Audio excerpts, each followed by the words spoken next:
Está entrando no ar. Debate 93.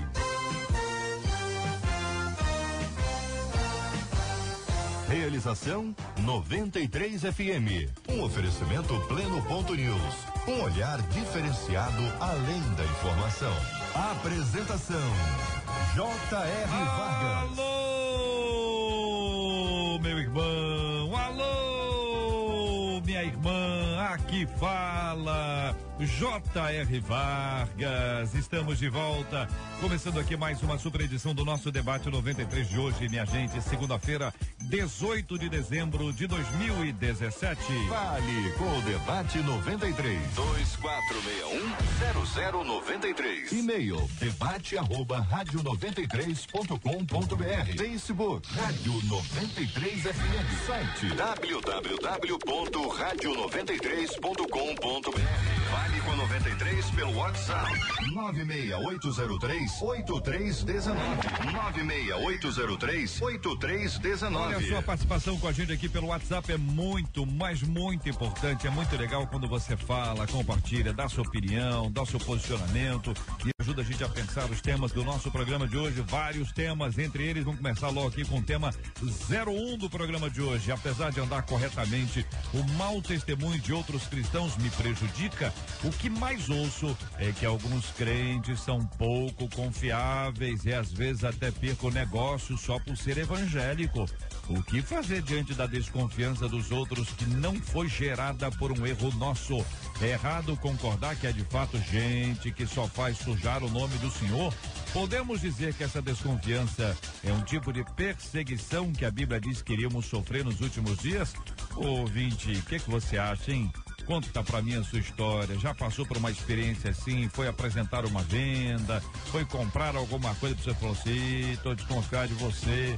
O último que passou aqui dizendo que também era religioso como você, deu cano aqui. Pelo amor de Deus. Quero ouvir a opinião da pastora Carla Regina, da Assembleia de Deus em Vila Pacaembu, em Queimados. Bom dia, pastora. Bem-vinda ao Debate 93. Bom dia, JR. Bom dia aos queridos ouvintes, aos debatedores da mesa. JR é inevitável. Em todas as áreas, a gente sempre encontra um mau exemplo lá e nem por isso nós podemos desanimar a ponto de não fazer a diferença para mudar essa realidade. Eu costumo dizer que nós precisamos ser o exemplo que a gente procura. Então, se há muitos que fazem o errado, sejamos nós aqueles a passarmos a fazer o certo. Para uma base bíblica interessante, 1 Timóteo 4,12, Paulo vai aconselhar Timóteo dizendo a ele que ninguém deveria desprezar a mocidade dele. Se ele dá esse conselho, significa que muitos teriam costume de fazê-lo, mas aí ele dá um conselho, ele fala para ele, seu exemplo dos fiéis na palavra, no trato, no amor, no espírito, na fé, na pureza. Ou seja, como combater isso? É fazendo a diferença nesse meio, é inevitável. Reverendo Júnior César, da Igreja Presbiteriana de Coelho Neto, bom dia, bem-vindo, sua opinião sobre o assunto, pastor. Bom dia, JR, bom dia aos nossos debatedores, aos nossos queridos ouvintes que estão ligados aqui na 93. JR, eu fico preocupado quando eu leio esse tipo de manifestação, com essa tendência que nós evangélicos temos ao longo da história de nos vitimarmos em relação a algumas situações. Esse discurso da perseguição para justificar algumas questões que nós atravessamos na vida, ele está presente desde que a igreja se entende como igreja. E a gente precisa ter um outro olhar sobre isso. As pessoas não nos perseguem porque nós temos uma religião diferente. Eu estive no mercado por pouco mais que 10 anos e eu nunca fui discriminado por ser evangélico. Mas também eu nunca usei a religião como prerrogativa para fechar negócio, entendeu? Nunca fiz isso. As pessoas estão em busca de preços bons, né? E de bons serviços confiáveis. E se você tem preço bom, tem um serviço confiável, com certeza independe a religião que você pratica. Pastor Manassés Loyola, da Igreja Assembleia de Deus em Bairro Brasil, Nova Iguaçu, bom dia, bem-vindo. Quero saber também a sua opinião, pastor. Bom dia, JR, nossos amigos aqui debatedores, é um prazer poder estar de volta. Bom, esse assunto é pertinente, né? É a vida do ser humano. E pior quando envolve um cristão, né, um servo de Deus que leva a bandeira do evangelho, que carrega essa responsabilidade de dar um bom testemunho, né, por onde ele anda, por onde ele passa, e deve destilar e deixar sempre uma boa impressão, uma boa imagem da fé que ele professa. Essa pessoa que escreveu, né, esse tema aqui, ela está angustiada. Por quê? Porque ela não consegue demonstrar com a sua própria vida aquilo que ela acusa os outros de não fazer também. A Bíblia fala que o nosso viver tem que ser honesto perante as pessoas. Para quê? Esse viver honesto vai despertar o interesse das pessoas que acompanham essa pessoa em entender o evangelho de uma outra forma. É bem verdade que o mau testemunho sempre vai haver, mas nós temos que ser uma luz no meio dessas trevas de mau testemunho que acaba complicando a vida de um crente na sociedade que ele vive. Tudo bem, quero ouvir também a opinião do pastor Josué Praça, da Igreja 21, Montreal, no Canadá, companheiro nosso aqui durante muitos anos e hoje vive até num contexto de imigrantes, que também tem uma possibilidade de uma visão interessante sobre esse assunto, que em geral acontece assim: se o imigrante faz uma coisa errada, os demais imigrantes também pagam pelo preço. Bom dia, pastor. Bom dia, JR, bom dia aos meus colegas debatedores, a você ouvinte amado. Para mim é uma alegria muito grande estar aqui mais uma vez. O que eu penso é que isso é inerente do ser humano, né? Nós vamos errar e vamos fazer coisas que não são de acordo com os nossos princípios, mesmo sendo evangélicos ou não. E a questão é que há uma expectativa muito grande em cima de nós, porque somos cristãos e carregamos a bandeira do Senhor Jesus, e nós precisamos continuar seguindo os princípios que nós cremos que a palavra nos ensina. Então, o que fazer diante da desconfiança dos outros é continuar sendo quem o Senhor nos ensina para ser. E a gente vai perceber que, como já foi dito, em todos os segmentos nós vamos ver pessoas assim, e nós seremos criticados por isso. Graças a Deus a imagem do brasileiro lá fora é uma imagem boa, né? E nós somos considerados pessoas educadas, pessoas civilizadas, pessoas limpinhas, cheirosas, né? Uai, mas tá vendo? Não tô entendendo isso não, pastora Carla. Põe lá estranho. Graças a Deus. Mas Que boa notícia. O Canadá tá indo bem, né? Frio, uns 40 vezes. Muito bem, quer dizer, nós temos essa realidade. Qualquer um de vocês, pastores aqui à mesa, não sei se já tiveram essa experiência, fazer uma compra a prazo, vai lá, divide aquela compra em 732 vezes, de preferência sem juros, e aí quando chega lá diz assim: qual é a profissão do senhor? Aí o senhor responde: sou pastor. Aí o cara, olha, deu um problema aqui. Eu já tive, JR, assim, na época do cheque, do talão de cheque. Não acabou ainda não, pastor, mas ainda tem. Tem, mas de uma maneira bem reduzida. Eu lembro uma vez que eu fui abastecer meu carro no posto de gasolina, botei a mão no bolso, não tinha um centavo, a gente não tava um cheque. Aí eu não vi uma plaquinha dizendo não aceitando cheque, né? Eu escrevi o cheque, tal, quando eu fui pagar, o frentista, mas a gente não aceita cheque. Aí eu falei assim, eu sou pastor. Aí ajudou bastante. Eu não sei se eu pisei na jaca, aí espera um pouquinho. Aí foi lá dentro, pegou um monte de cheque. Olha. Jeová. Assim, mais da metade aqui são de pastores. Meu Deus. E aquilo me trouxe... Oferta? Era oferta? Não. Deixaram a oferta lá. É sério. Enfim, e aquilo me deixou assim um pouco constrangido, porque Deus a gente acabou vendo uma realidade um pouco negativa pro nosso meio. O que eu fiz? Eu liguei pra minha esposa, a mulher, lá no posto, pegar o ônibus no posto, Socorre, levar o dinheiro pra poder pagar. Mas olha só, essa é uma realidade. É uma realidade. Ok? Então o que acontece? Tem gente que parece que não é. Entendeu? Nem parece que não é. Porque não pensa nem no próximo, no outro cara que vem aí, etc. Uma pessoa que é má, que tem má índole, que é um 71, ele faz isso em qualquer nível de envolvimento religioso. Ele pode ser o pastor, ele pode ser o bispo, pode ser o apóstolo, ele pode ser o padre, pode ser o arcebispo, pode ser qualquer outro indivíduo de qualquer outra religião. É uma questão que infelizmente prejudica a todos. Mas não é porque essas pessoas, a meia dúzia faz. Que a centena toda paga o preço, cara. Sim, o JR pode levar em consideração também que muitos usam nomenclatura a ponto de se favorecer enquanto não a exercem. A gente tem que levar isso em consideração. Eu já conheci pessoas, e até chamei a atenção, de pessoas que quando foram abordadas só para se prevalecer de uma posição superior, perguntaram qual é a sua religião? Para não dizer não tem? Não, eu sou evangélico. Não era nada. Falei, você mentiu, porque você não é. de fato, e a pessoa vê você depois fazendo alguma coisa que não condiz com o andar cristão e você acaba queimando isso. Mas, de fato, quem é, em todas as linhas de pensamento teológico que a gente possa citar aqui, uma das premissas são mudança, transformação de vida. Se não tem transformação de vida, não é, mesmo que o diga que é. Você quer ver uma coisa interessante, JR? Já aconteceu comigo algumas vezes de eu estar numa livraria evangélica, não vou citar qual é, e na hora de pagar, o atendente me perguntar, o senhor é pastor? Eu disse, sou. O senhor está com a carteira aí? Eu disse, não. Mas, se você quiser, eu tenho um boletim aqui da igreja com o meu nome. Serve? Não, não serve, pastor.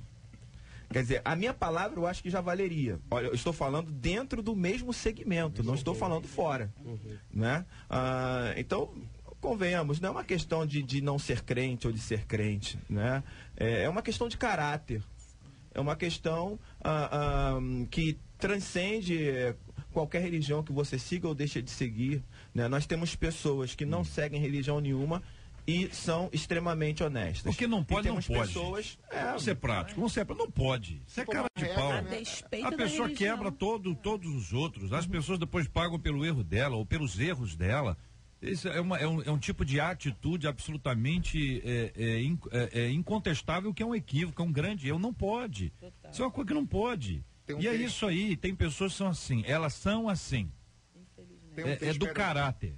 Tem um texto médio de Pedro que diz assim, capítulo 2, tendo vosso viver honesto entre os gentios, para que naquilo em que falam mal de vós, como de malfeitores, glorifiquem a Deus no dia da visitação pelas boas obras que em vós observam. Ou seja, nós a todo instante nós estamos sendo colocados em prateleiras, né, em lugares para serem vistos. O próprio Jesus, no Sermão da Montanha, ele falou isso, né, que nós somos como sal, né, dessa terra, a luz desse mundo, e não se pode esconder uma cidade edificada sobre o monte, mas tem que ser colocado no velador para que todos da casa vejam as nossas boas obras e glorifiquem a Deus. A gente não pode se omitir também, ficar, sabe, retraído, constrangido, preso dentro desse mundo de desconfiança e não mostrar nossas boas obras, porque é aí que as pessoas vão acreditar um outro prisma, que existe pessoas sinceras no meio dos falsos. O JR, é um outro prisma que vale a pena ressaltar, é como a gente cria um estereótipo a partir da experiência que nós tivemos, e muitas das vezes a experiência, claro, ela é empírica, ela é pessoal, então você teve com uma pessoa e você acaba colocando toda a classe na mesma classificação. Por exemplo, para quem é negro, para quem tem a pele negra, por causa do estereótipo que você vê no noticiário, de que os assaltantes normalmente têm a pele negra, então, para quem tem um filho negro, é o meu caso, o pastor Júnior está aqui, o maridão está aqui, então, dependendo de como você esteja, como as pessoas te olham quando você entra em algum lugar. E aí eu me pego tendo de ter essa conversa com meu filho, ou de algum lugar, como aconteceu com aquele pai que foi no supermercado da Zona Sul e mandou o filho pegar o chocolate, quando ele vinha com o chocolate na mão, o segurança já o abordou como se ele fosse um trombadinha, já pegou pela roupa dele, porque ele teve a experiência com alguém da pele negra que fez, e quando ele encontra o outro, ele pensa que todo mundo é igual. E o pai, claro, entrou na justiça, isso foi midiático, inclusive. Mas é triste quando alguém, a partir de uma experiência pessoal que se teve, classifica todos com a mesma característica como se fosse.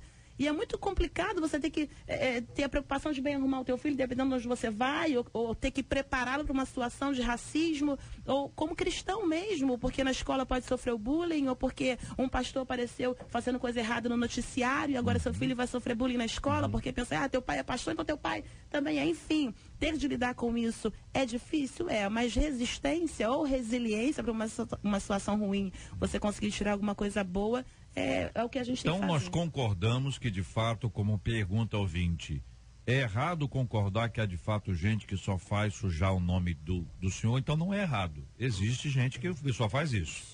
Existe gente que só faz isso, mas é errado a gente se considerar fora desse grupo. Isso é errado, porque às vezes a gente está apontando para outro e assim, não, fulano só faz sujar o nome, como se eu nunca sujasse. Entendeu?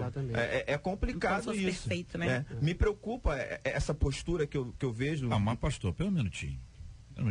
Concordo com o senhor em parte. Vou discordar logo aqui, que eu vi que os outros estão de acordo com o senhor. É o seguinte, tem gente que é honesta. Sim. Tem gente que nunca deixou uma dívida sem ser paga. Sim. Então essa pessoa não pode estar nesse grupo. Não, mas sim, mas eu não estou falando nesse sentido. Mas eu estou. Porque o ouvinte a consulta do ouvinte está nessa linha. Eu não estou falando nesse sentido. Eu estou falando no sentido de que você aponta o pecado do outro. Sim, mas não é você pecado. Não estou falando do pecado aqui, porque senão a gente vai ficar num papo teológico.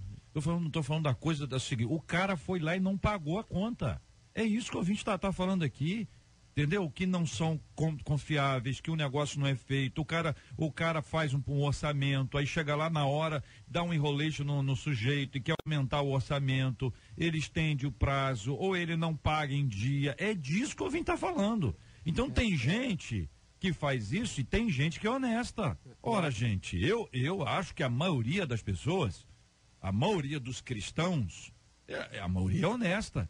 Cumpre suas obrigações, é funcionário que trabalha de hora a hora, é funcionário que não fica enchendo o chefe de pedido, que tem uma reunião de oração, que tem uma vigília para ser feita, que tem um passeio da igreja, ou se faz isso, faz porque tem um banco de horas, ou vai compensar posteriormente, mas não vai ficar apelando para esse tipo de coisa, para tentar de alguma forma comover o chefe dele para que ele vá lá e faça essa atividade. É disso que nós estamos falando, entendeu? Mas assim, eu amplio, volto a dizer, amplio ainda, sei que é disso que você está falando, mas eu amplio essa questão. Fulano, ele vai lá, paga as contas dele direitinho, ele nunca deixou sujar o nome dele e tal. Na igreja, ele não é dizimista. Então, para mim, está no mesmo nível. Para mim, está no mesmo nível. Eu não vejo diferença. Você ser honesto. Quem é desonesto no pouco, vai ser desonesto no muito. Né? O problema é quando a gente se considera fora dessas questões. Ou seja, como o erro do outro está me prejudicando, e esse é um dos problemas do Brasil, a gente só grita quando a sujeira do outro respinga em mim. Se não estiver respingando em mim, tá tudo certo, né? Agora, quando respinga em mim, é complicado. Então, assim, quando eu digo só sujar o nome, a gente tem uma tendência de excluir tudo aquilo que a gente já fez, porque naquele momento eu estou sendo prejudicado pela ação do fulano. Amanhã a ação do fulano me prejudica e aí fica eras por eras. Eu até entendo e respeito o posicionamento, eu só estou querendo encaminhar para a seguinte linha: o ouvinte está focando num viés aqui. Eu acho que é muito importante, é muito prático, é muito especial. Perfeição não existe da nossa parte. Ninguém vai acertar o jogo todo. Vai ter uma hora que vai cruzar a bola, não vai dar certo, vai ter uma hora que a comida não vai estar boa, vai ter uma hora que a casa não vai ficar tão limpa, vai ter uma hora que nós não vamos dirigir o carro muito bem. Tentando dar exemplos aqui bastante amplos. Todo mundo vai ter uma hora que vai... A questão toda é permanecer nesse erro, é não reconhecer o erro, é se julgar superior ao outro, como o senhor está explicando aqui para os nossos ouvintes. E aí você tem uma questão muito prática, que é a pessoa que é desonesta. Ela é desonesta dentro da igreja, é um tópico. Ela é desonesta fora da igreja, é o nosso tópico hoje aqui. Porque essa desonestidade, ela gera uma aversão. Quando alguém for evangelizar esse indivíduo, o cara chega para ele e fala assim: rapaz, você precisa conhecer sobre Jesus. Eu falei: já conheço. Não, você não conheço, e ele veio aqui na minha loja e não pagou a conta. Que isso, para Jesus vir aqui? Não foi ele, mas veio um discípulo dele aqui. Você já imaginou uma cena como essa, gente?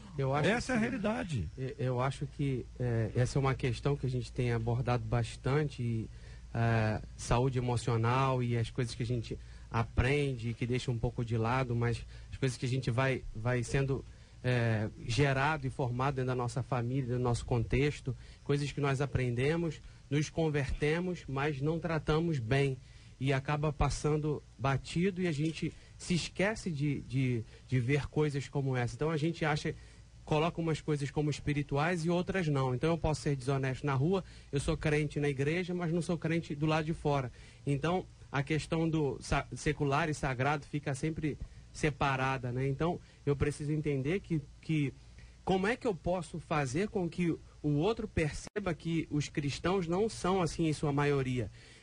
Como a ouvinte pergunta, alguma coisa como essa, seja quem aprendeu, como você aprendeu a ser diante de Jesus. Por pior que tenha sido a sua formação dentro de casa, por piores exemplos que você tenha tido e maus hábitos que você tenha adquirido, seu caráter tenha sido formado de uma maneira negativa, você nasceu numa nova família, que é a família de Jesus. Muitas pessoas não se deixam ser transformados pelo novo nascimento e ficam só com as referências antigas da família. A minha família é assim, eu aprendi a ser assim, mas nós temos outros exemplos bíblicos e deixar o Senhor transformar toda a nossa questão emocional também, né? Olha, vários ouvintes aqui contando histórias, dizendo de maus testemunhos, de coisas complicadas. Olha, para quem sai nas ruas para evangelizar, ouve muito sobre crente dando péssimo exemplo, mas para que só ficar dentro de casa? Tá nem aí para a obra de quem tá só dentro de casa, não tá nem aí para a obra de Deus, nunca vai ouvir isso. O ouvinte está falando, tá evangelizando, o que eu tô falando aqui, eu tô falando do cara que vai evangelizar. E o cara evangeliza, encontra o outro, o cara vai contar, essa é a história do posto. O cara pega lá e diz assim, você imagina bem um cara, chega lá um funcionário, o cara procurando emprego, cristão, o cara procurando emprego, o cara fala assim, rapaz, é bom você ficar aqui mesmo. E aí você vai exorcizar os crentes que aparecerem aqui querendo dar cheque, olha que situação. Sabe, houve um tempo em que você dizer que era cristão, quando procurasse um emprego, qualquer outra afins, sou crente. Só esse título crente já abria portas para você incríveis. O emprego era garantido. Se tivesse vaga disponível ali, naquele lugar, naquela loja, enfim. Hoje em dia, você falar que é crente em qualquer repartição, você corre um sério risco, né, de ouvir coisas que você não queria ouvir, dado que aos que vieram antes, aos que passaram primeiro e deixaram a porta fechada.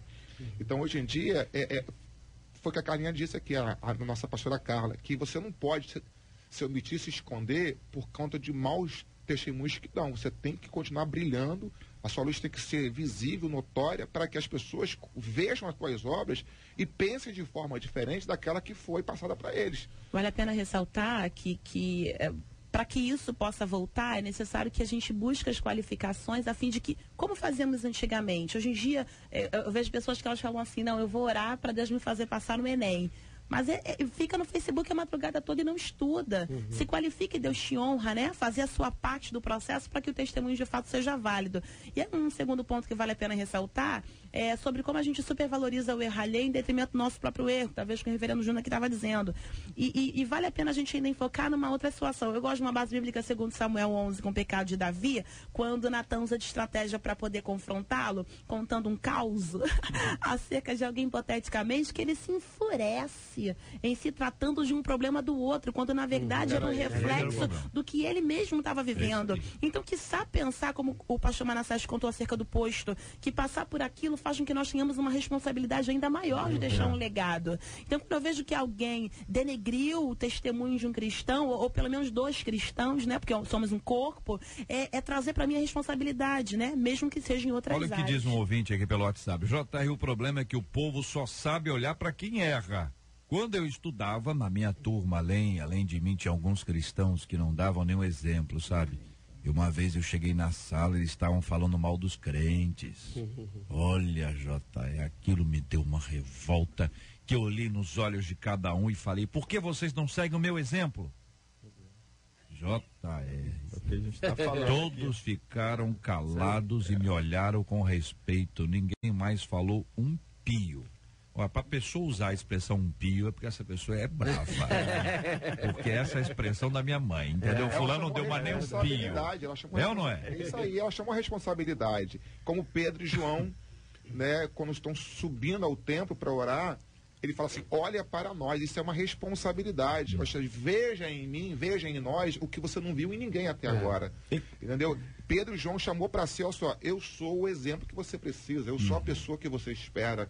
Eu acho que a partir daí, como nós absorvemos a responsabilidade de sermos um bom cristão, por mais que haja maus cristãos, maus exemplos, as pessoas sempre vão focar em você, um bom exemplo. Então, JR, é uma questão, não tem como, isso passa pelo discurso teológico. Claro. Vamos lá, ao longo dos anos, né, quem foi forjado na década de 80 como eu, já ouviu isso muitas vezes.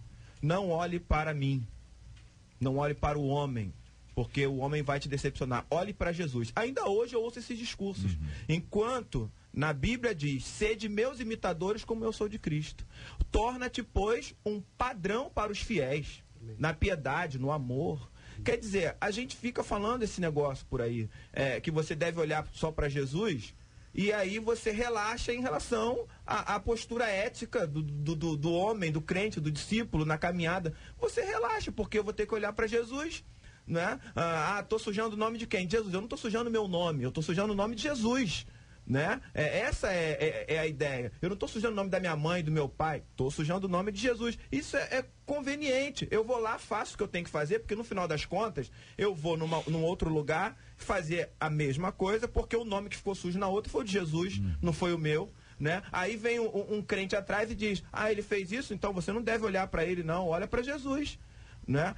Chamar responsabilidade, que o pastor está falando, para mim é isso, é dizer, você tem que ser meu imitador. Para mim foi isso que a irmã fez. Exatamente. Olhe para mim, porque eu procuro seguir Jesus. Aí tem várias coisas, né, irmão Júnior?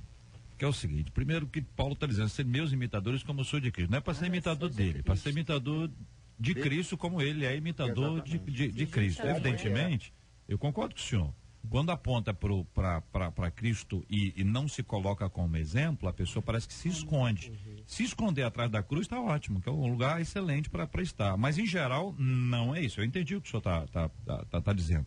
Essa conotação da pessoa que não se assume como modelo, como exemplo, como discípulo de Cristo, ela promove a ideia de que pode se esconder, que todo mundo é imperfeito. A gente sabe da nossa imperfeição, todo mundo sabe, mas nós precisamos lutar pela nossa santificação. Então esse é um exemplo muito bem dado, que a gente precisa avaliar para dizer assim, a gente está imitando a quem? E esse é um problema. Sabe qual é a questão? Entendeu? Porque às vezes, nesse processo todo discipulado que a gente fala hoje, as pessoas estão sendo discípulos do homem. Entendeu? Esse é um outro lado dessa mesma história. É o lado oposto. É o outro lado, o lado extremo. Entendeu? Eu passo a ser o discípulo da pastora Carla. Você é discípulo de quem? Da pastora Carla. Aí veja bem, mas peraí, Jesus não chamou para ser discípulo da pastora Carla, me chamou para ser discípulo de Jesus, como a pastora Carla é discípulo de Jesus. Esse entendimento, se num instante da igreja a gente estava num lado, a gente foi para um outro lado. Entendeu? Quer dizer, a gente desumanizou, depois humanizou demais o processo. Sabe qual é a questão, JR? A gente costuma sempre falar que nós somos luz do mundo, não é? Jesus diz, eu sou a luz do mundo. Eu sou a luz do mundo. Nós somos a luz do mundo, mas não é sol, não. Sol só existe um. Nós somos satélites, a gente reflete essa luz. Então, a gente tem que estar num lugar em que essa luz realmente bata em nós, né? E a partir de nós ela reflita nas outras pessoas. É essa a questão. Mas a gente está em busca de ser sol, né? É complicado. Exatamente. Quando a gente tá muito perto, a gente vai ter um brilho forte. E alguns vão achar que o brilho é deles. A pessoa vai achar que o brilho é dele. Mas quanto mais perto de Jesus você estiver, menos você vai achar isso. Você vai saber se, gente, eu não tenho brilho nenhum. É muito reflexo. Eu acredito que o pior é não saber o propósito dessa luz. São textos, JR. Com isso, a gente fecha ouvindo o texto bíblico, dentro dessa reflexão para os nossos queridos e amados ouvintes, dentro da responsabilidade que cada um de nós tem. É desse jeito. Olha, você pode achar, JR, mas aqui ninguém tá vendo. Ouvinte. Tá. Vamos ao texto, Mateus 5, versículo 14 ao 16. Mateus 5, vós sois a luz do mundo, vós sois. Não se pode esconder uma cidade edificada sobre um monte, nem se acende a candeia e se coloca debaixo do alqueire, mas no velador e dá luz a todos que estão na casa. Versículo 16 é a chave. Assim resplandeça a vossa luz diante dos homens. Para quê? Para que vejam as vossas boas obras e glorifiquem vosso Pai que está nos céus. Pastor Josué Praça, hora certa no Rio, mas em francês, por gentileza. Em francês. Até engasgou aqui o negócio. Pigarro, é um pigarro. Il est 11 heures. Muito bem, pigarro. Il est 11h35 minutes. Repita. 11h35. Il est 11h35 minutes. É o que eu falo sempre. Estamos juntos no Debate 93. 2 homens bomba atacaram uma igreja no Paquistão neste domingo, minha gente. Ontem, o atentado matou 9 pessoas e feriu mais de 50. Centenas de pessoas estavam no templo quando 2 homens entraram em confronto com a segurança. Um deles foi morto na entrada, mas o segundo, mesmo ferido, entrou na igreja. Apesar das mortes, fontes disseram que a tragédia teria sido ainda maior se eles não tivessem sido confrontados. Mais tarde, o Estado Islâmico reconheceu o atentado, que foi numa igreja metodista na cidade de Quetta, no oeste do Paquistão. Que tipo de sentimento essa notícia provoca em você, querido ouvinte? Eu preciso ouvir a sua opinião sobre esse assunto. Que tipo de sentimento essa notícia provoca em você? Esse ódio religioso, na sua opinião, pode diminuir? Se pode, como? Se não pode, não pode. Vamos ouvir a opinião dos nossos debatedores hoje aqui também, querendo ouvir a sua voz, querido ouvinte, vamos vocalizá-lo aqui no debate 93 de hoje. O que pensam vocês? Bom, o sentimento inicial é de muita tristeza, né? Até porque, independentemente da religião que eles professavam aqui, são seres humanos, né? E sendo mortos da forma como foram mortos, isso é uma coisa que, por mais que seja uma realidade hoje no mundo que a gente vive, não pode nunca ser aceito ou aplaudido ou tratado como coisa normal e natural. Da maneira como foi, uma maneira violenta dessa forma, né? E esse não é o primeiro caso. Há um mês, um pouco atrás, teve um caso parecido com esse lá no Texas, nos Estados Unidos, quando um atirador entrou e matou 20 pessoas numa igreja batista. Parece que está virando mania. E o que ele deve fazer é o que ele sempre faz, é orar e pedir a Deus que o Senhor tenha misericórdia das vidas que eles estão, as famílias enlutadas, mas o sentimento é de tristeza, não vou dizer de ira, mas de muito repúdio a essa ação violenta que foi praticada contra esses irmãos. Mas para mim, indignação, JR. Então, uma indignação, haja vista que a cerne desse crime é imputar ao outro, é obrigar ao outro a professar o que você professa. Em nome da religião, né? Em nome da religião piora tudo. O texto acerca do Sermão da Montanha, em Mateus 5, é bonito de ser lido, eu vou até ler dessa minha oportunidade. Mas para quem perde, para quem está sofrendo a perseguição, é muito mais difícil para ser vivido, né?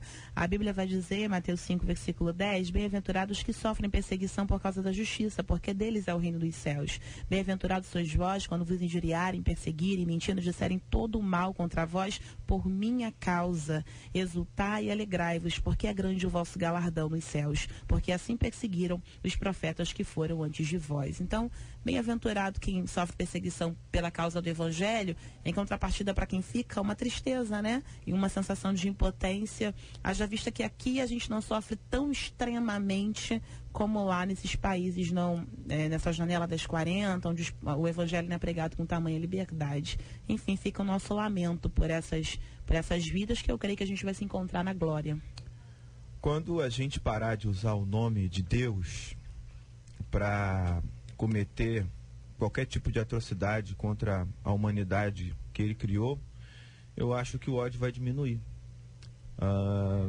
Não são só esses dois lados que nós estamos vendo aqui nessa nota, porque tanto o lado de lá quanto o lado de cá tem definições sobre quem é Deus e quem é o Satã, né? Duas polarizações, tanto lá quanto cá. O que eu acho fundamentalmente interessante é que a forma como Deus escolheu para revelar quem ele é ao mundo foi assumir a humanidade, né? Foi ser humano da forma mais plena possível, demonstrando amor até aos inimigos, né?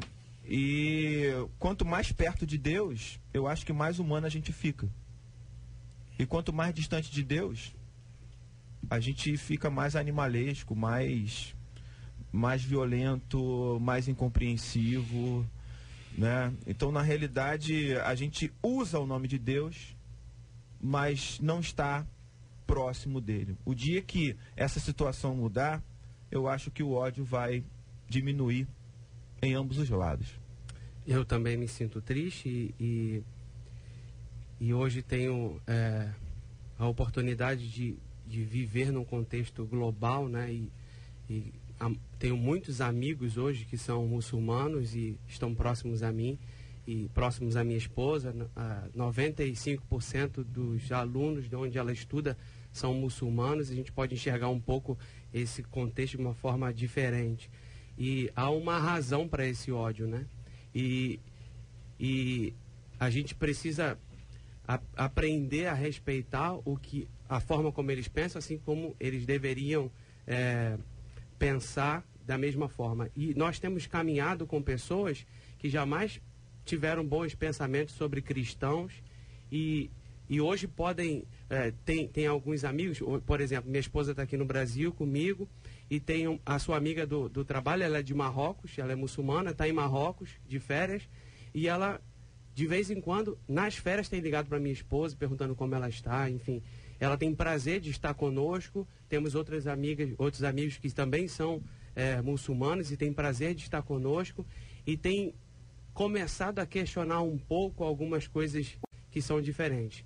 E a maioria, sei que não é o caso do tópico aqui, mas é importante dizer que nem todo muçulmano é um extremista violento e nem todo muçulmano está sendo preparado para ser um homem-bomba, mas a gente precisa olhar para eles como também criação de Deus e pedir ao Senhor estratégias para que nós nos aproximemos, para que nós mostremos como é o Evangelho no dia a dia, como Jesus faz a diferença na nossa vida. Uma de nossas amigas, ela disse que sua religião é chique, porque a minha religião ela tem uma série de proibições. Então, eu quero conhecer um pouco mais sobre Jesus. A ela nós até demos uma Bíblia em francês para que ela pudesse conhecer um pouco mais sobre Jesus. E nós temos trabalhado de uma forma em que a gente tem procurado ser um pouquinho de Jesus para a vida deles, sendo família para eles que estão sem família, estão longe da família. E hoje, o que tem se falado em missões, a questão de se trabalhar em cidades globais, é algo que a gente pode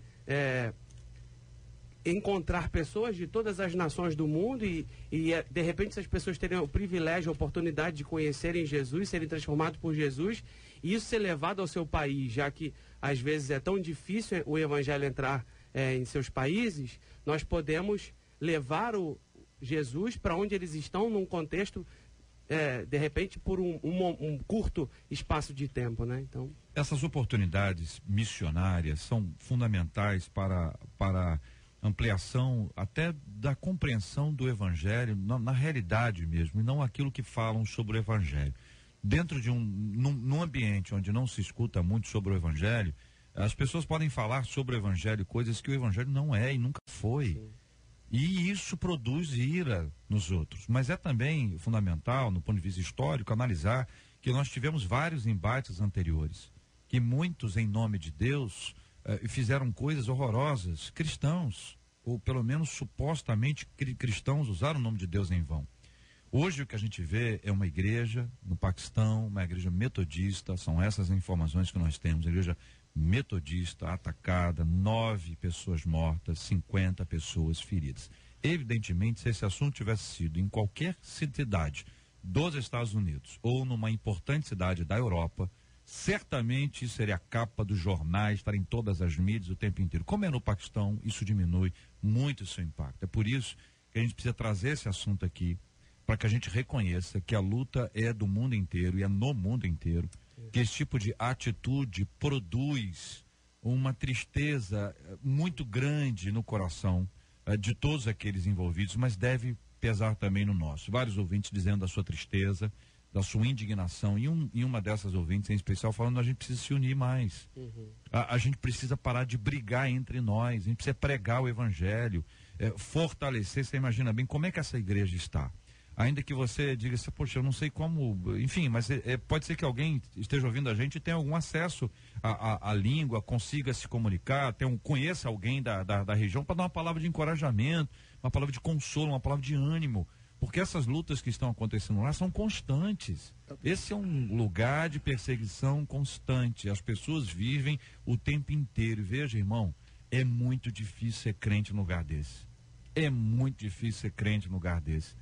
A gente precisa ter mais solidariedade com esses irmãos, a gente precisa ter mais sensibilidade por essa dor, não é uma dor qualquer, entendeu? A gente precisa lutar mais essa luta, entender que essa batalha não é apenas da igreja no Paquistão, essa é a batalha da igreja no mundo inteiro. E quando o mundo inteiro entender que essa luta também é minha, nós vamos começar a orar de maneira mais intensa e apaixonada.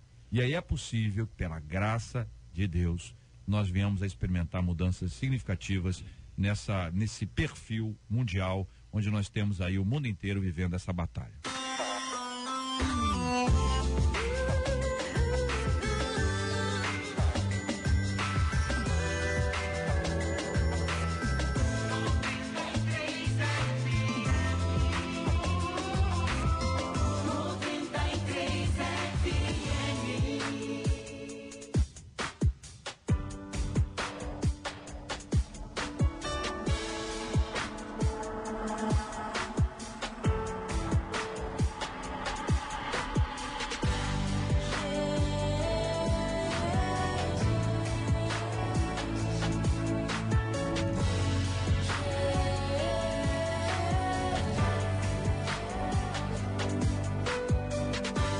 Ele é o maravilhoso conselheiro, Deus forte, Pai da eternidade, príncipe da paz. Ele é o Cordeiro de Deus que tira o pecado do mundo. Ele é o pão da vida, é o pão vivo que desceu do céu. Se alguém dele comer, viverá eternamente. Ele é a luz do mundo, é a porta das ovelhas. Quem entrar por ele será salvo, entrará e sairá e achará pastagem. Ele é o bom pastor. O bom pastor dá vida pelas ovelhas. Ele conhece as suas ovelhas e elas o conhecem. Ele é a ressurreição e a vida. Quem nele crer, ainda que morra, viverá. É o caminho e a verdade e a vida. Ninguém vai ao Pai senão por ele. Ele é a videira verdadeira e seu pai é o agricultor. Ele é a videira, nós os ramos. Quem permanece nele, esse dá muito fruto, porque sem ele nada podemos fazer. Ele morreu, ressuscitou, está à direita de Deus e também intercede por nós. Ele nos deu vida, estando nós mortos nos nossos delitos e pecados.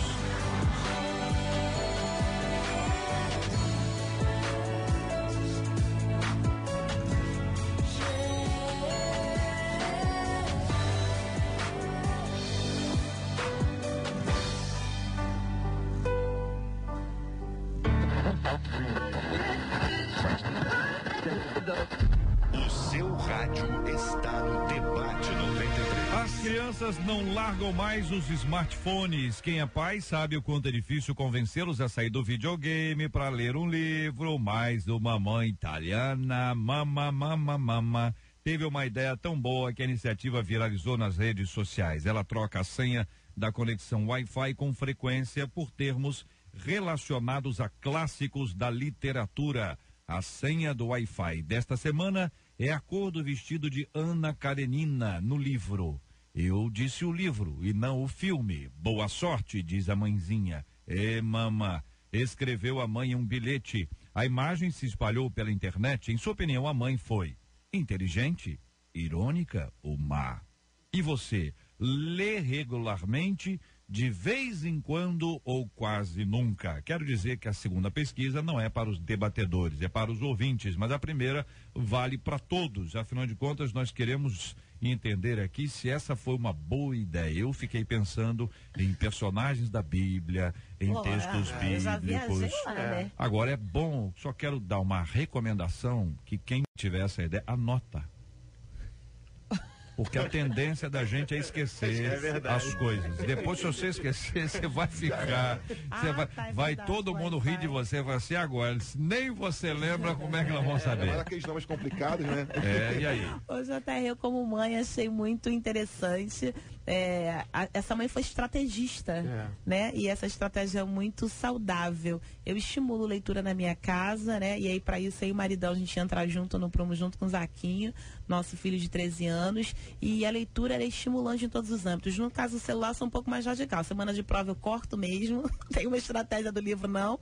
Mas eu trago para ele o prazer da leitura. Culto doméstico é uma coisa que a gente faz na nossa casa e tem sido para nós, assim, um manancial de água viva no nosso lar. Então, leitura é uma coisa que vem para dar saúde. Ouvinte dizendo, essa mãe foi super inteligente, concordam? Sim, eu concordo. Achei que ela foi muito, muito inteligente e de uma maneira não irônica, mas divertida. Eu acho que vai estimular alguma coisa que é importante. E a leitura, ela vem com o brasileiro não tem muito hábito da leitura, mas a leitura é estimulante. Às vezes as pessoas dizem, eu não gosto de ler. mas ler as revistas que trazem notícias da vida dos outros. Então, de uma certa forma, a gente gosta de ler, mas eu preciso saber o que me atrai na leitura, né? Então, essa mãe está motivando alguma coisa nos filhos que é bastante interessante. Parabéns a ela. É bacana essa ação dessa mãe aqui, é inteligente, mas eu penso de uma outra forma, não discordando dos amados aqui, é inteligente porque acaba mudando um pouco o foco do filho, mas essa criança pode, né, ter isso com uma maneira de ter a senha do Wi-Fi. Talvez ele não vai nem entrar na história do enredo do livro apenas para descobrir a cor do vestido, e quando descobrir, acabou. Vai botar lá e não vai ler o livro. Eu acho que ele pode ir direto nessa página, direto nesse capítulo do livro, achar a cor, enfim.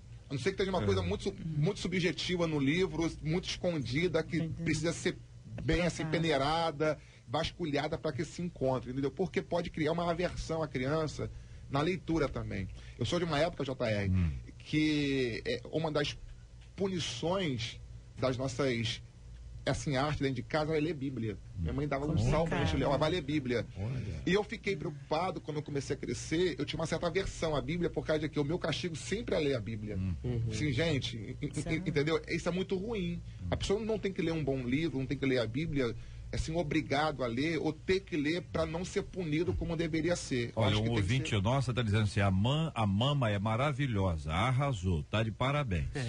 Eu achei extremamente inteligente, criativa e inocente.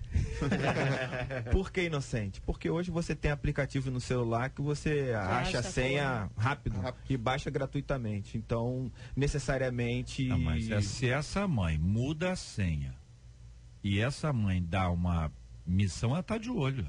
Tá. Se for dessa forma... E tá sem internet também, né? Porque o Wi-Fi tá trancado. Tá sem internet. Não tem aplicativo. Se ele baixar o aplicativo, ela vai baixar o tamanco nela. Mas ó, já tá Italiana não usa tamanco. Como é que chama aquele negócio de massa?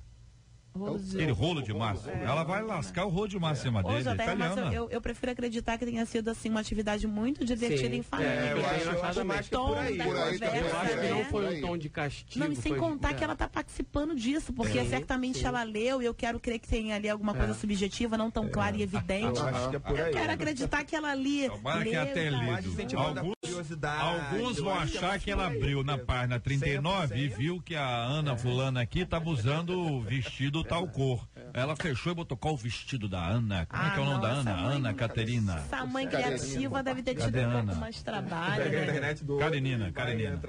Bom é quando você vai e mergulha na leitura junto. Eu acredito que essa mãe tenha feito, inteligente. JR, penso que o resultado dependerá da visão que os filhos têm da mãe. Se virem a mãe como alguém estrategista e que domina a casa, beleza. Porém, se a virem como alguém desafiador, eles poderão entrar no jogo e ela perder, ou seja, eles deixarem de gostar da leitura. Reflete aqui uma de nossas queridas ouvintes, JR. Amo ler a Bíblia, mas eu não consigo ler direito. Por quê? Pergunta o ouvinte. A prática traz essa boa dicção, essa boa fluência verbal. Então a prática, o JR, vai melhorar a leitura dela. Eu já não entendi que era questão de dicção, não. Ela não consegue ler direito, ela não consegue ler. Não se interessa pelo na sequência, eu acho que ela começa a ler e abre a boca. A Bíblia é um livro. Sobre ler temas interessantes para si, ué. Talvez ela esteja começando começa de um genealogia, alguma coisa que não seja tão interessante para ela. Importante ler as histórias de Jesus, algumas coisas que ela consiga imaginar, né? Importante imaginar, não ter as interferências, porque às vezes a gente começa a ler e aí a nossa mente é muito acelerada, começa a pensar em outras coisas. A versão também contribui, pega uma versão que seja mais assim, né? Eu creio que leitura é muito rápido. Eu tenho uma filha com 18 anos, minha filha costuma ler assim, cerca de 10 livros por ano, a Karen. A Carlinha conhece. A Karen gosta muito de ler, minha filha. Ela é uma leitura. Ele lê tudo. Minha filha lê tudo. Agora o Abner é diferente. O Abner, meu irmão, para ler é uma tragédia. Não sai do celular. Pastor. Tá no rádio, pastor. Só Jesus. O programa é gravado, pastor. Vai ficar registrado, pastor. JR, mas ó, Só que acontece o seguinte, irmãos, também, né? Antigamente, quando o pastor Josué estava começando o ministério dele, ele é o mais velho de todos nós aqui. Incentivou. A versão era uma só. Um grupo lia atualizado, outro grupo lia corrigido e todo mundo lia. As versões facilitaram, mas não é a versão que vai levar a pessoa a ler. Não, mas Acho aí que a pessoa pode contribuir. Claro, mas é a constância, a disciplina. Cara, a gente tem que ler. Vou ler qual livro? Essa é uma pergunta importantíssima. O pastor Josué trouxe a palavra dele. Leia os evangelhos. Leia os evangelhos. Os 4, na sequência. Eu estou lendo a Bíblia na sequência todo dia aqui. Tentando encorajar as pessoas a ler na sequência, por quê? A pessoa fica lá saltitando, é um saltitante lá, pula de um livro para outro. Agora, tem Bíblia em ordem cronológica agora, você pode ler. Lê os 4 evangelhos. Do evangelho mesmo, às vezes a pessoa... É do evangelho, ordem cronológica do evangelho. Às vezes a pessoa, ela estabelece, já não tem o hábito de ler, e ela estabelece um padrão alto demais. Sim, sei lá, vou ler 5 capítulos da Bíblia. Se o cara não lê um versículo, vamos começar com 2, com 5 versículos. Tem pesquisas que apontam que e assim você vai crescendo, né? O brasileiro, ele já não gosta de leitura. É independente da religião. E o carioca piorou mais ainda. Que isso? Sério, tem pesquisa. Sério? Qual é? Não, tem. Tem pesquisas que apontam que o brasileiro é um povo que lê pouco e o carioca lê menos ainda. Pesquisas comprovadas isso aí. Eu estou surpreso, hein?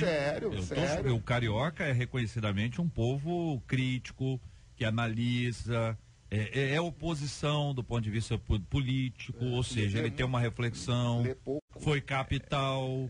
Então, sei. Eu tenho outra impressão, mas o senhor está falando.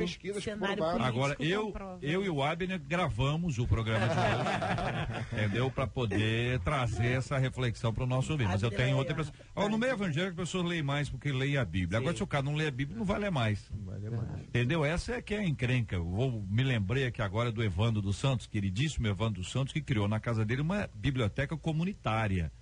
E é uma coisa que me inspirou no meu ministério.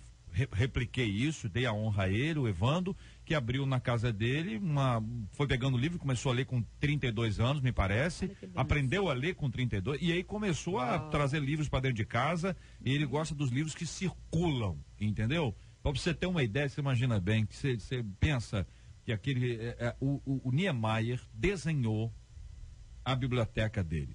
Entendeu? Quando saiu da casa dele, porque eu disse para ele, o Evandro é bom, mas a mulher dele é sensacional, porque ela aguentar os livros dentro de casa é uma santa, é uma santa. Niemeyer desenhou por reconhecer a importância, o impacto dele para a cultura carioca. É uma coisa realmente incrível. Então ele estimula, e os livros dele são livros para as pessoas não têm obrigação de entregar. Entendeu? Livro tem que circular. Livro tem que trazer ele aqui de volta, Marcelo. Ele é muito interessante. O Evandro tem muita história. É um cara muito inteligente que aprendeu a ler tardiamente, mas olha o que acumulou ali depois também de aprendizado, de conhecimento. É uma figura. Vamos ter o Evandro aqui de volta aqui à nossa mesa. Nunca é tarde, né, JR? Eu não sei se você viu um projeto. Isso aí, eu ia cantar, mas parei. Escuta só, JR, eu vi um projeto. Josué vai cantar em francês no final. Opa, eu gostei desse desafio. JR, você viu um leitor que acreditou que tinha que circular o livro? E aí, o que ele fazia? Em todo lugar que ele passava, deixava um livro. No ônibus, na praça, eu vi isso aí, muito bacana. Que bênção, né? Muito bacana. O livro que circula. Enquanto a gente que tem um amor ao seu livro não empresta. Circula a Bíblia, irmão. Vamos fazer a Bíblia circular. Quer ver uma coisa? Assim, eu cresci num contexto de pesquisas em biblioteca. Só perguntar aos adolescentes de hoje, jovens, o que é uma biblioteca e ninguém sabe. Todas as pesquisas que eram feitas em escola, é em book, enfim, as pessoas têm audiolivro, exatamente. Você não abre mais um livro para você ler, você abre um celular para você copia, cola, monta pastor, tudo. Mas isso também é bom, né, mesmo. Isso também é bom, né? A diferença é que você não sai de casa. Mas isso encurta o pó da pessoa, priva a pessoa de uma leitura textual. Abner e o pastor Júnior estamos contrários ao senhor, não é isso, pastor Júnior? Eu tenho uma biblioteca impressa e tenho uma virtual ainda que é maior. Mas sabe qual é o perigo? Eu, Abner, o pastor Júnior, mas quem? Vamos lá. O Abner está sempre conosco aqui agora. Sabe qual é o perigo, JR? É de a pessoa não ler o livro total. A pessoa extrair capítulos, o que interessa. Mas também a pesquisa da biblioteca não era para ler o livro todo, não. Não, mas a leitura, ou seja, você é obrigado a ler o livro do início até o final para fazer a resenha. no livro. Se você pegar só um texto, só um capítulo e sintetizar, você acaba punindo a sua leitura. Isso depende. Como a leitura, mas isso é realidade. Que a maracutaia era no papel impresso ou é no celular também? Depende. Quem faz a maracutaia faz a maracutaia. Vamos falar sobre voltar aqui, questão de leitura na Bíblia, né? Então vamos lá. A gente precisa entender que você pode fazer várias leituras da Bíblia. Por exemplo, você pode fazer uma leitura que você vai ler o texto e fazer um estudo, ou seja, você vai fazer uma análise aprofundada. Você pode ler a Bíblia como você lê um livro literário qualquer. Né? Não estou falando de você desmerecer a sacralidade, não. Eu estou falando de você ler ela em sequência sem que ficar parando, né? Você também pode ler um texto, parar naquele texto ou num versículo e meditar naquele versículo, né? Então tem várias leituras que você pode fazer dependendo da finalidade que você está lendo. A gente não pode estabelecer só uma forma de ler. A mesma coisa a pesquisa. Os críticos, eles leem assim, a fim até de debater conosco acerca da nossa fé. Ô, JR, você falava sobre circulação de livros, eu aprendi uma frase, porque há quem ame seus livros a ponto de não conseguir emprestá-los. Eu aprendi uma frase com o professor Germano Soares. Ele me ensinou uma frase que ele disse assim, olha, livro, ele também tem uma biblioteca particular, né? Ele fala assim, livros só se empresta a amigos. E amigos de verdade não pedem livros emprestados. Pegou, JR, entendeu? Mas, olha, tô aprendendo a circular livro, né? Tem que. Porque o que acontece é o seguinte, Deus nos confiou aí para pastores e pastoras, né? Deus nos confiou uma preciosidade, são os livros. Eles não são preciosidade para nós apenas. Tem gente que tem muito amor a livro, todo mundo tem. Eu tenho cuidado com os livros e tudo, mas sinceramente é uma preciosidade, cara. A pessoa chega, você está vendo que a pessoa precisa daquela obra, você faz o quê? Entendeu? É claro que tem. Em geral, o pastor tem mais receio de pastor mesmo. Entendeu? Que às vezes leva e não devolve, esquece, porque mistura quando chega com no as gabinete coisas. Ele está filmando a sua biblioteca, né? Tá garimpando. Eu conheço alguns até que a pessoa coloca o nome, entendeu? Coloca o nome no livro, catálogo, certo? E o camarada coloca em cima. Por exemplo, vou dar um exemplo. Ao Abner com carinho. E está assinado o livro, entendeu? E a pessoa colocou lá a assinatura, achando que tá resolvido. Aí o cara coloca em cima, ao meu amigo JR com carinho. Ele tá ouvindo a JR, tá ouvindo o debate. Aliás, um ouvinte aqui disse, o JR, o Abner pode não ler muito, mas toca um trompete. Olha aqui. Alguém defendeu o Abner. Tocou sábado. Eu já ouvi a Abner tocar uma benção. Muito bem. Quero agradecer aqui aos queridos debatedores, deu a hora, já chegou, né? Daqui a pouquinho vamos ter aqui o pastor Josué cantando um pedacinho francês. Agora, eu acho interessante o seguinte, Josué, quando eu disse isso aqui, houve um semblante de sorriso. Só que eles não sabem que você vai ensiná-los a cantar. E a parte do coro nós vamos cantar. Inclusive eu vou ajudar a cantar. E a Marcela fará o back. O back feminino. Qual é um canto que a gente conhece, não? É completamente desconhecido. Completamente. Eu gostei, porque fica um desafio maior ainda. Eu gosto de desafios. Gosto de desafio. Vai ser em francês. Né? Não, eu quero falar é francês mesmo, entendeu? Não tô falando em francês. É um francês. Show de bolé, entendeu? Brasileiro, Abner. Virou meme. Loyola tá frio. Falei pra você, rapaz. Isso é um programa de rádio ao vivo. E é gravado. Ele tá todo feliz lá em casa agora ouvindo você falar. Muito bem, minha gente. Vamos agradecendo aqui aos queridos e ilustres debatedores do programa de hoje. Reverendo Júnior César, obrigado, um abraço. Obrigado, JR. Foi muito bom estar aqui hoje. Um abraço a todos os irmãos da Igreja Presbiteriana de Coelho Neto. Maravilha, muito obrigado, pastora Carla Regina. Eu que agradeço o JR, quero mandar um abraço ao nosso pastor Eleomar Dionel, faz aniversário essa semana, tá sabendo? Amanhã, culto ação de graça aí pelo aniversário do pastor Eleomar, um abraço. Quantos anos? Boa pergunta, são muitos anos.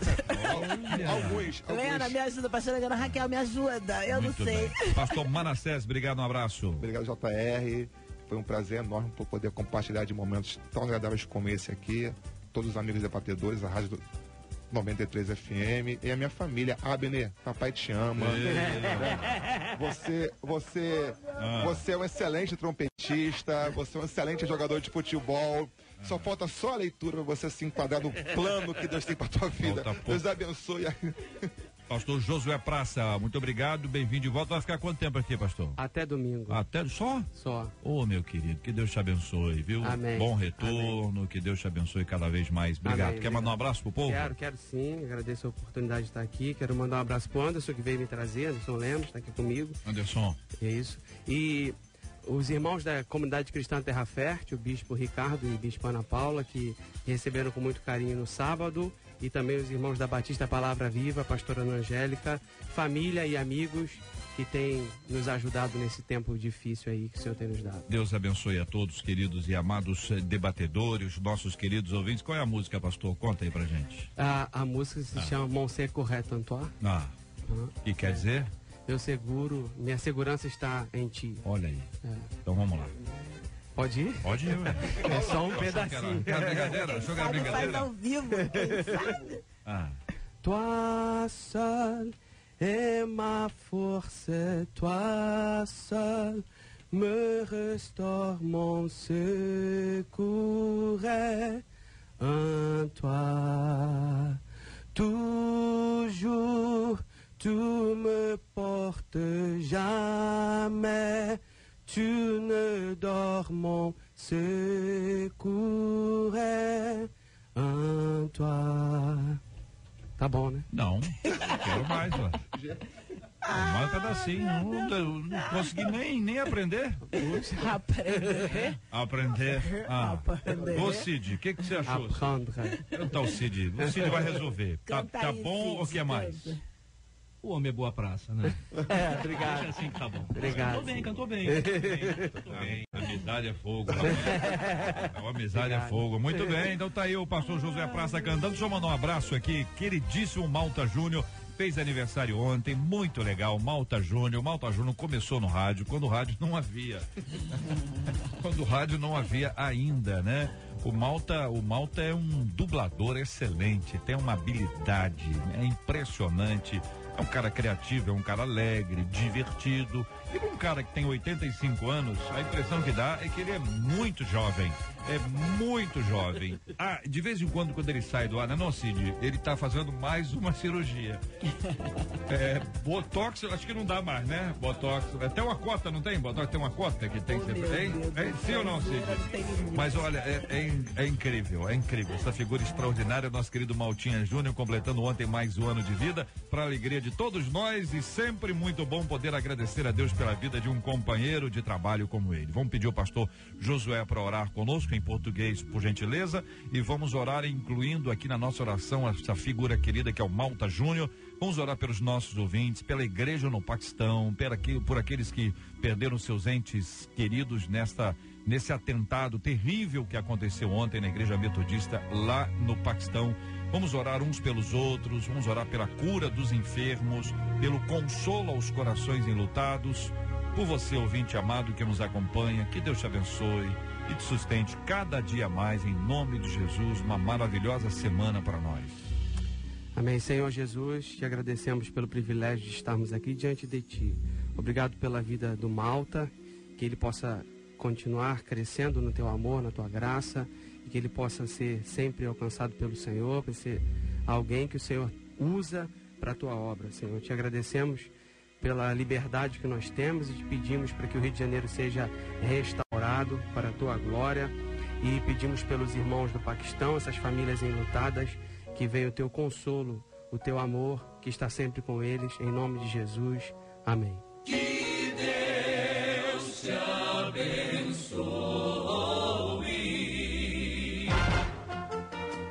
Você acabou de ouvir Debate 93.